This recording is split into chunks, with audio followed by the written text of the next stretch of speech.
Hey, it's me, Brooks. Welcome to Heal This. I've had a little bit of time to reflect on all of the amazing changes and experiences and different things that happen in our lives. And recently, just observing all of the ebb and flow of how life gives us ups and downs. And I started to think about how some of the biggest teachers that we have are our planet and our solar system and animals and ourselves, our bodies.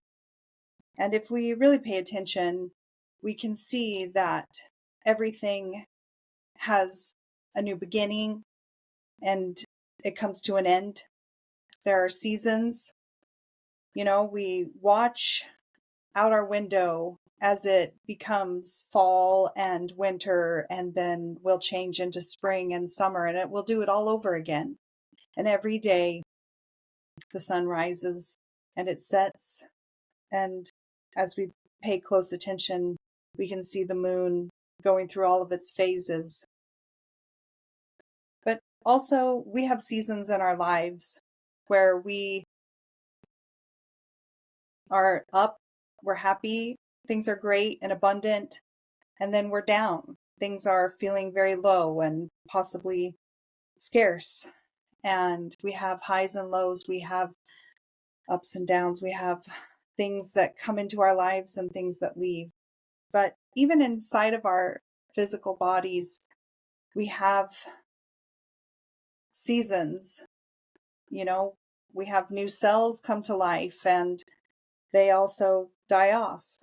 And so if we pay close attention, there are many things that are trying to teach us that change is inevitable and that the only thing that will never change is that there will always be change.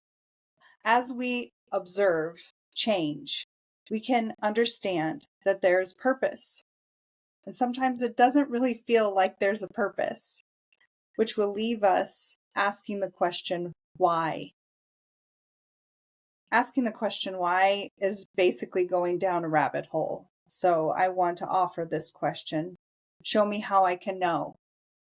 Show me how I can understand the purpose of this. You might not get the answer in that very moment or that very second or that week, but there will be an answer that will come to you. An understanding of the purpose of why we have such high, abundantly ups in our lives and sometimes very scarce lows in our lives. It all plays a purpose. And I've watched a lot of people struggle with change, very much so that there is a ton of resistance for any kind of change, even the smallest kinds of change. I constantly refer to the infinity sign and understanding that there is a constant flow of energy. And when it feels really, really awful and very difficult, it's usually because we are holding on so tightly to the change and not leaning into the resistance that we feel it.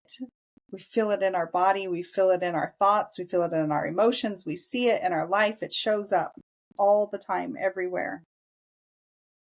I think as humans, we want to find homeostasis, right? We want to feel balance and we want to feel a place of security and support and safety and knowing that things aren't going to change. So that's why I'm trying to help you understand that they will change, that there will be change. And it's how we view the change that will help us get through it. Being in this life, we will experience the change of loss. We will lose our jobs. Sometimes we will lose relationships. And sometimes we will lose our sweet pets. But some of the deepest pain and hurt comes when we lose someone we love. And the longer we live, we will experience loss. We will experiencing losing someone we love so dearly. And so today I really wanted to talk about grief and grieving. Grief is the natural response to loss. And grieving is trying to find a new normal, the process of understanding how to adjust to the loss. I'm going to encourage you to go look up the stages of grief. There are several different opinions on all of that. But as you can guess, some of the stages begin with denial and shock, and very quickly can go into pain and anger and guilt and regret. And sometimes we feel like we need to bargain for time back. Well, we should have, we could have. We also feel often a very deep sorrow and sadness, which can turn into depression and ultimately acceptance. Experiencing loss changes who you are. When you lose something or someone very important to you, you will never be the same person again. In fact, understanding that there is no going back to who you were before the loss occurred can actually help you to know that you don't have to achieve that, but that you can create your new normal. Clients come into my office who have just had a baby. It's the most fantastic, amazing, beautiful experience they've ever had in their life. They are extremely happy to have a baby, but they are also experiencing some feelings that they don't understand. And as we talk through it, they understand that what they're actually feeling is grief. And they're feeling a grieving over who they used to be, what their life was before a baby. And they're grieving the loss of time. They're grieving the loss of their own privacy and their own time to themselves. And this is so normal. I think that a lot of times we think we should just get right back at it and everything should be okay and life should be okay, and we don't want to be sad. And I can totally understand that. I don't want to be sad either. I don't want to feel those feelings. But I also understand that they're there for a purpose. If we really understand that because of loss, and as we are grieving, we really will never be the same. And if we can understand that our cells are actually changing, we are transforming, and we have new neural pathways that we are creating. You know, part of grieving is that shock part, or that denial part, where you might actually feel, oh, I just keep thinking they're going to walk into the room. Or you might go to feed your sweet pet, but they're not here anymore. And because of out of habit, we've created this neural pathways in our bodies that understand that there was something here before and now it is no longer here. And so physically and also emotionally and intellectually, we are trying to grasp and understand the loss. There's neuroplasticity happening, right? We are creating new pathways in our physical body so that we can understand that there is an emptiness there. There is a hole there. There's a vacancy there. And this is exhausting to us. Grieving and having grief in our life, it is so tiring. It feels so heavy, and it can sometimes actually physically hurt, not only because we miss the person or pet or something that happened we were experiencing before, relationship or job, but also we literally are changing in our physical body. We are tired, and you need to take care of yourself because of that. And there's actual changes happening in our cells. We can also understand that the grieving process is a very complex process. It's not something that we just wake up and we do for an hour and then we just get right back at it and life is normal again. It's a very long process, and sometimes it is the rest of your life. Grieving is, again, creating the new normal, and the new normal can bring up so many sad points because we had expectations of what was going to be, and now it will no longer be that. I'm looking down at my notes and I want to make sure that I say some of the things that I wrote down, as I have spent some time now thinking about this. This process is very complex. We are letting go of what was and having to understand and trust in the process itself, and also what is next, and allowing the new to come in and accept what it is and what it is there to teach us. I want to refer to some notes about this process of letting go and holding on and holding on and letting go. A beautiful soul, Mary, she is writing a book, and I want to give her credit for the process of allow, accept, release, and trust. If we understand that the holding on is allowing it and accepting it, and the letting go is the release, and then holding space for trust as to what will happen next and what it is there to teach us.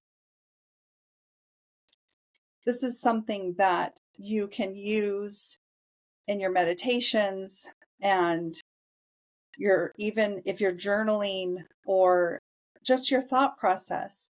I know that sometimes I say the words of meditation and journaling and people freak out. Oh no, homework assignments, I'm not sure I can follow through. But go on a walk and just have those 4 words in your mind. Allow, accept, release, and trust. I want to emphasize that it's okay to be sad. It's okay to feel really deep emotions and complex emotions and multiple emotions all at once. You might feel sadness. You might feel regret and guilt.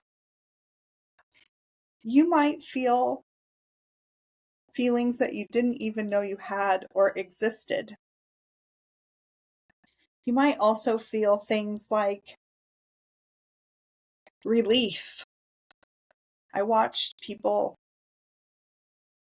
suffer, and I was relieved after knowing that they would not come back from that suffering to pass on. And then I would feel guilty about feeling relief. So processing all of those emotions can be very difficult.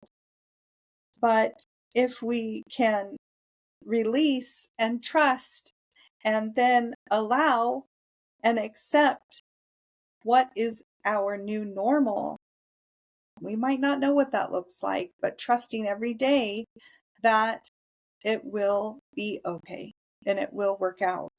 Another part of grieving is remembering all of the good times, remembering all of the things that a person or a pet or a situation or an experience taught you, things that brought joy to your life,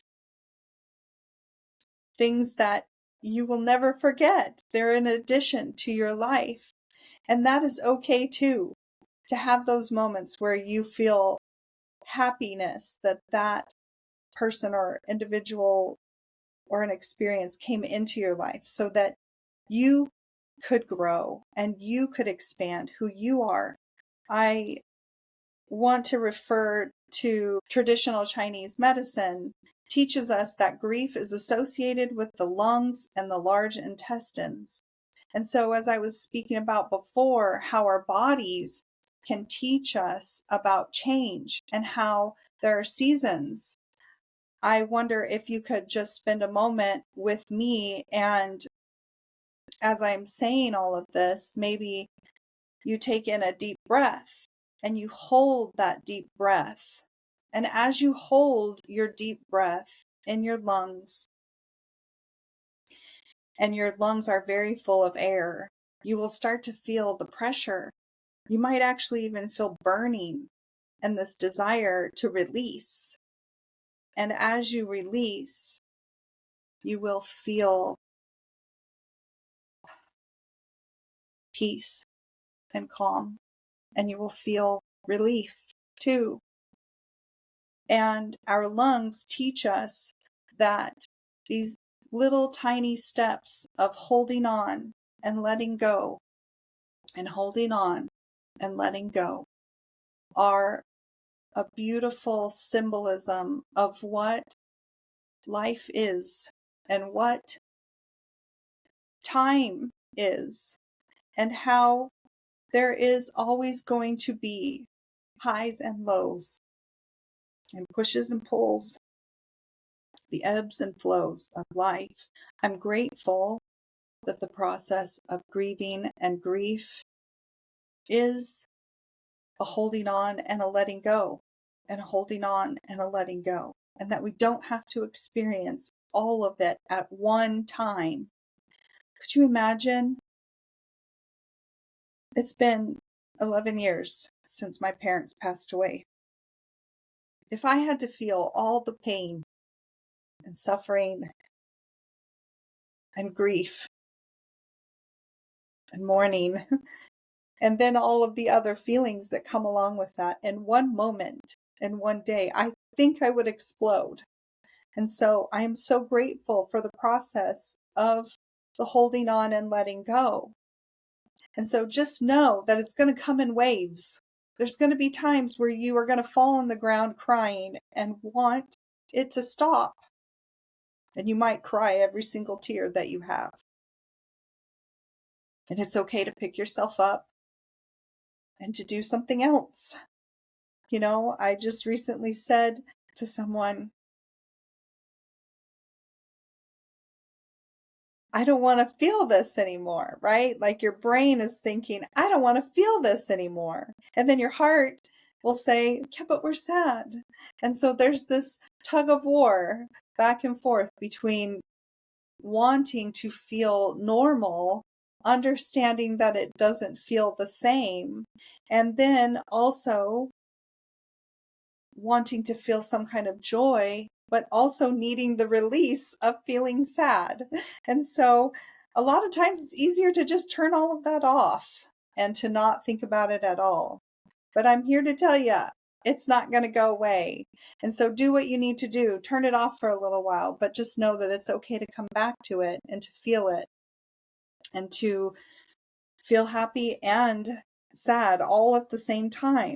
I mean, grieving is like an onion. It comes in layers. And so as we peel back one layer, we might feel regret, we might feel bitterness, we might feel angry, we might feel depressed, we might feel like we want to be alone or around a lot of people. And there's no wrong way to do it. Everybody does it different. And there's no rules. I can't give you a playbook except to just walk you through what I know I've experienced and watched others experience too. I remember feeling very sad and being in a group of people, and then we would tell stories, and then all of a sudden we were laughing, and then all of a sudden I would feel like I was being really disrespectful because I thought I need to be sad right now. But then I thought, well, but this was a really funny story that happened and it brought me so much joy. And so it was just really conflicting inside of my body to have multiple feelings about a situation and the loss of a person. And so just know that all of that seems pretty normal to me. And it's also the process of the letting go and holding on and holding on and letting go and holding on and letting go. And that all of these feelings are normal feelings. I also remember thinking that after a while, after my parents had passed away, I remember thinking that it just doesn't feel like my mom ever existed. And yet I knew she existed because she gave birth to me. So she had to exist. And so I would see a picture of her and I would feel so strange because I thought, she's not here. She doesn't exist anymore. And I also thought, well, I know that she has passed away because I felt such deep sadness and pain and hurt. And so that sadness and pain and hurt makes it real. And so I thought, I'm going to feel sadness and grief forever because that makes her real to me. I'm just telling you that it gets pretty deep into your thought process of how do we make all of this make sense? And maybe I sound crazy, but I definitely felt crazy some of that time after they passed away and I couldn't make it all make sense. I remember feeling really, really angry, feeling like you left me and you left me with a lot of things to deal with and to sort through, and really no guide as to how to deal with everything. There was a lot of anger after both of them had passed away. And a lot of times I would be, crying. A lot of crying would happen. In fact, like I said before, I would cry so much that I didn't think I had any more tears to cry. And then I would be completely surprised that I would wake myself up crying. And I didn't even know you could do that. I've had dreams where in the dream I was crying, but I was physically crying and woke myself up. I was just so sad. And about a year after my mom passed away, I have alluded to this before and explained this before and will not today go into it in depth, but in a moment of having a lot of grief and frustration and anger, went outside to be alone, and my mom appeared to me in her spiritual form. And after that happened, she would come to me pretty often, and she would say, "Don't cry." And I would say, "How do you expect me to not cry? I miss you so much and I'm sad you're not here." And she said, "I know, but you have to push through a little bit so that you can communicate with me." And at first I just thought it was so crazy that she was saying all of that. But what I came to understand is that in order for me to connect with her, I needed to be in specific vibrations.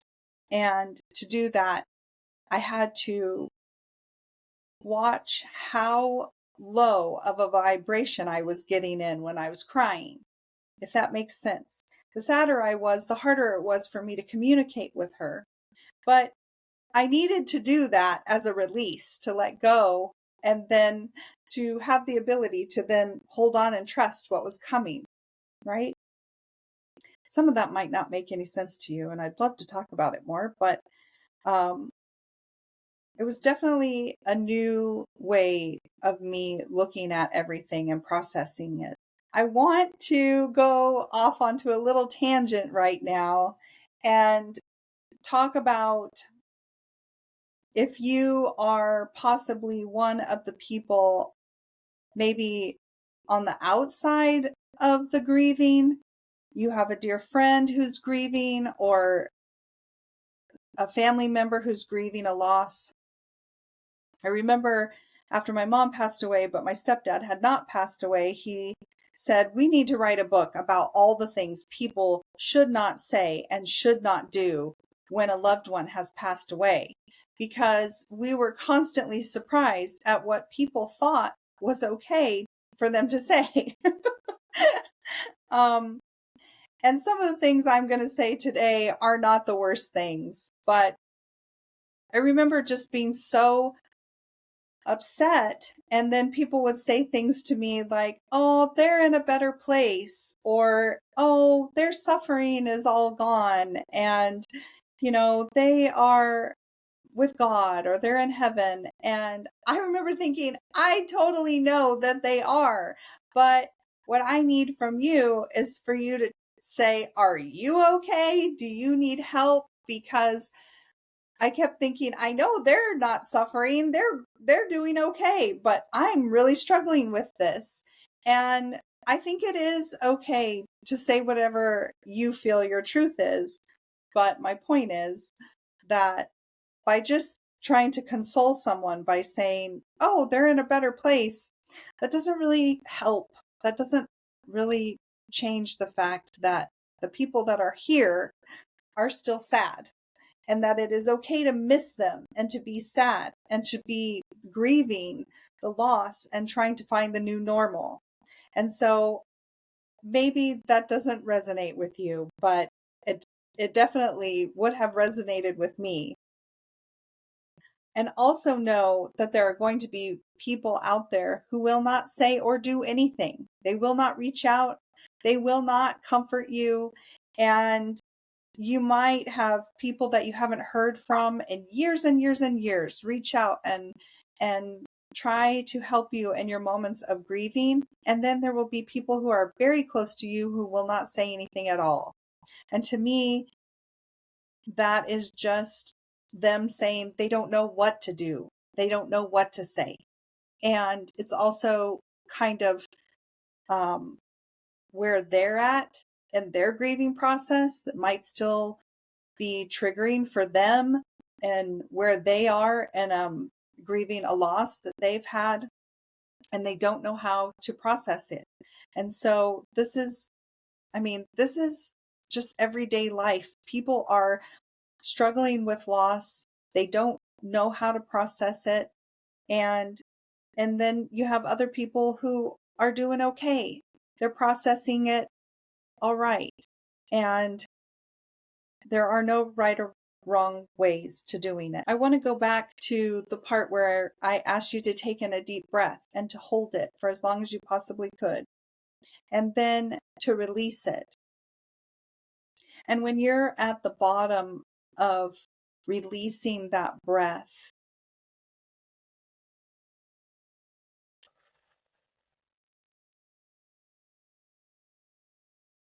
and you're at the very bottom of releasing that breath, it is very natural to feel the urge and the desire to take in another deep breath.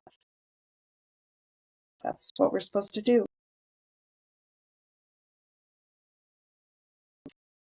It's at that point that we need to remember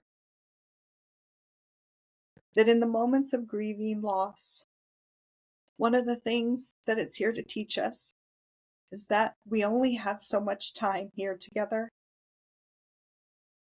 and that we need to embrace every moment we have living our truth, speaking our truth, being good to one another, being kind to one another, being supportive and compassionate towards each other.